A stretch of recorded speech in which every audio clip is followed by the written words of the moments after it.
Good morning. Welcome to subramani.com. Today the topic that I'm going to talk about, you've seen the heading, asset allocation and retirement. I wrote a book which says retire rich. I mean, you can see it here, right?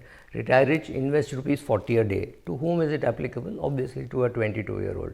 If he starts at 18, even better, but this is not not an amount which you can start when you are 50 years of age. No, this is meant for a younger person.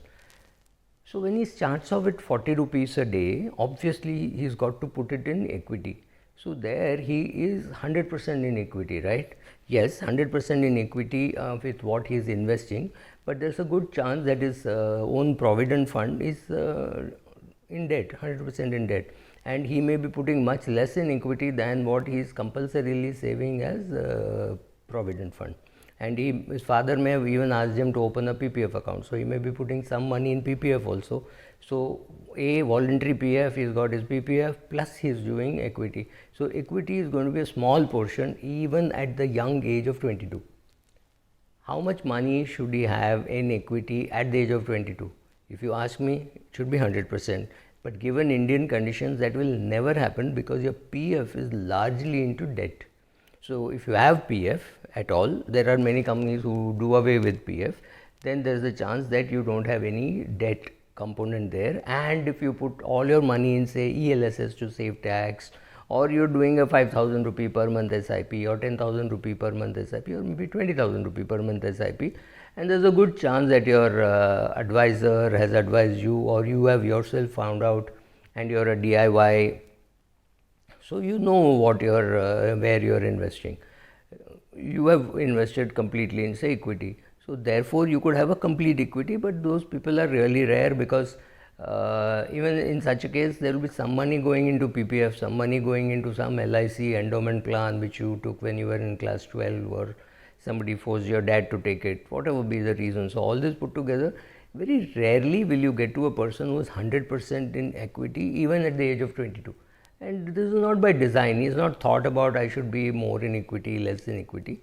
So I'm not getting into the 100 minus age rule or 110 minus age rule. I'm saying as you evolve, you will start putting money in equity. Initially, of course, it will be a small amount. Let us assume for a minute at the starting itself, this man is putting about 20,000 rupees per month into equity, which includes 12,500 per month going into an ELSS, because he wants to put 1.5 lakhs completely exhausting only the ELSS. He has no PPF, or he's got a nominal 5,000 rupees or 2,000 rupees going into PPF, that I'm assuming for a minute. In my asset allocation, that doesn't matter. So he starts off like that. Obviously, for the first few years, he will be in equity assets. He will not be in debt assets. But by the time he is 40 or by the time he is, say, 32, 33, maybe even 35, his PPF account would be very close to getting to 15 years, so which he may have to increase into by lots of 5 years. So there he might have some money, but largely he will be in equity. What is the advantage of starting early in equity? And why have an aggressive asset allocation towards equity when you are at an young age? Both have similar answers. Traditionally, equity is supposed to give you better return than debt, and this is true over long periods of time. Maybe 15 years it is definitely true, maybe 10 years it is definitely true. However, please remember that there will be many rolling 10 years when debt has done as well as equity or actually better than what equity has done. So remember that. So largely we believe that equity will do better than debt in the long run. So this guy is 22 years of age or 23 years of age, obviously he will put more money into equity. The other reason why you can afford to put more money into equity is if something goes wrong, you haven't put too much money because you're still very young and you've just started. You did not inherit a corpus. You're building your own corpus. But what happens to the same person by the time he's 35? Let's say he's married, he's got a kid, and kid is going to school. Then you need a little more money in debt because you want some stability. Second, if you are a graduate from IIT and you're teaching in IIT, which means you have a good secure tenured job which will keep you till you're 68. So your employment salary serves like debt. There'll be no fluctuation. But however, if you are a equity trader or insurance salesmen are not so badly off, but equity trader or something like that, then there's a good chance that your income might fluctuate a lot. In such a case, he has to have more money in debt than in equity, because his life is equity. What happens to a businessman? More money should be in debt because his business is equity, right? So he is taking risk with 8 hours a day, 10 hours a day, his whole life is dedicated there. That is equity. So take the time contributed to equity, take the money that is making from equity, take the money that is making from debt. Your asset allocation has to cover all of this. So obviously a professor at IIT can afford to take more risk in his portfolio because his income is less risky, and an equity trader should have a portfolio which is more in debt and less in equity because his job is risky. What happens if IIT professor is married to a woman who is a stock trader and she loses money also regularly? Well, the natural hedge God has already provided, right? One having a debt-like income and one having an equity-like income. Both are fine, but they're married. So which means the portfolio itself, the risk has been dramatically reduced. Now you do their asset allocation as if they are one unit, and based on that you do the asset allocation. You can be completely free. There need not be any bias because you know that this is a naturally balanced couple. But if there only one person is earning and he's from IIT, you will have more equity in his portfolio. If only one person is earning and that person is an equity trader, you will have more debt in the portfolio. So what are the things which really determine how much should be the asset allocation at what age of retirement corpus creation? 20, 30, 40, 50, till 55, maybe you don't even worry too much about asset allocation for your retirement goal, because your retirement goal is now 5-6 years away. You have to see how much money do I need to put in debt, how much money do I need to put in annuity, how much do I need to put in bank deposit, how much in debt instruments, how much do I need to put in senior citizen. You need to then sit and analyze your expenses and portfolio return. Please understand, first you are in the accumulation stage, then you are in the withdrawal stage. The fact that you have shifted from accumulation stage to withdrawal stage itself changes risk, right? For example, when you're 23 and the market crashes, you're happy, that you should be happy rather that the market has crashed because you're still a buyer of equity. Whereas at 75, if the market crashes, you're worried whether the market will recover in time for you to be able to withdraw something sensible from your portfolio.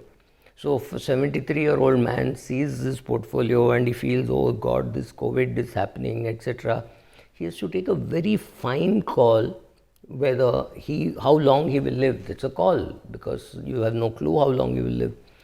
So all that combination as to how much sleep will I get with this portfolio? I got 80% in equity and I am 54 years of age. Do I want to be more in equity or should I start withdrawing? Should I be completely in equity at the age of 60 and keep on slowly shifting to debt? Or should I be completely in debt at the age of 60? That's also a great suggestion. If you're completely in debt at the age of 60, you do not run the most important risk called the sequence of return risk. If you're completely in debt, be in debt, fine, and every month, every year rather, 1.5 lakhs which you're putting for ATC, put it into ELSS. So therefore, you are dramatically, it can't be dramatically, you are reducing the risk of being in a full debt portfolio. You're withdrawing from the portfolio, you're withdrawing a much smaller portion. Let's say you have 2 crores in debt funds, whatever combination, and you're getting 10% from that, just an assumption. So which means you're getting 20 lakhs of income. I'm not talking about tax. You're spending 5-6 lakhs, you have 14 lakhs which you're putting into equity. What has happened? You are trying to reduce the risk of a pure debt portfolio. This 14 lakhs, 15 lakhs is going into equity. So your equity is getting built up, but you're constantly withdrawing only from the debt instruments. This is a good strategy. Now it can be a completely dramatically different strategy. You put all the money in equity, and whatever you withdraw from that, you start putting in debt. So you put, say, 2 crores or 3 crores you have in equity. You're getting about 6-7 lakhs as a dividend, and you're also withdrawing a little. So say every month I will withdraw 1 lakh and put it in an SIP in a debt fund. Both these combinations will work. But please remember, when you're 60, if you're 100% in equity and the market crashes, you may not have enough time to react to it. So what happens? Your risk taking ability at 45 is better than your risk taking ability at 55. But remember, during this portion, your portfolio also may have appreciated so much that you might take more risk. So how much risk a person can take is just a function of how much money he has, how long he thinks he's going to live. What you think does not matter. You may think he's going to live till 105, he may think he's going to live till 92. Having cash for that position. So once he has, and if he has a huge corpus, then again it won't matter. Suppose somebody has got a 15 crore corpus and his annual expenses are 5 lakhs, then it doesn't really matter how he does asset allocation. He's very comfortably off. He could be completely in debt, he could be completely in equity, but this money is going to last him for the rest of his life. So obviously he should be at least 5 crores into a less volatile asset class from which he keeps withdrawing. The remaining 15-20 lakhs can lie in equity, doesn't matter. It is not meant for him, it is for the next generation. So he has to look at his 3-year-old granddaughter or a 5-year-old granddaughter and say, I am doing risk profiling for your age, not for my age. So like I said, the quantum of money he has, the source of income, which means is he a professor or is he an equity trader, what is his wife's qualification, can she manage a complex portfolio. There are some men who come and tell me, I want the simplest of portfolio when I die. If I die, my wife will come to you, you remove all the money and put it into bank deposits or annuities, because she will not want to handle the complexities. It's not that she is dumb or anything. She runs her household, she's doing well, and she's very philosophical. So she does not want to get into this, so she wants a simple portfolio asset allocation. So be my guest.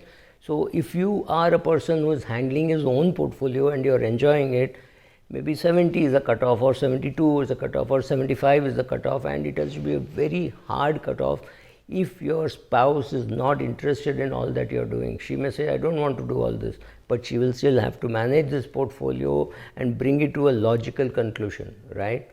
So think of all these factors. Where is your job? How is your job? How secured is your job? How long will the job last? How long will the portfolio last? If a coronavirus strikes and you're unemployed for 6 months, 8 months, what happens? Obviously, when you're 30, you don't think of those problems. You don't think of these as major crises. But it is time that we all woke up and cocooned our portfolio against the coronavirus. So some of these things will change, because corona may have changed the way you or your client look at the world, right? So take care of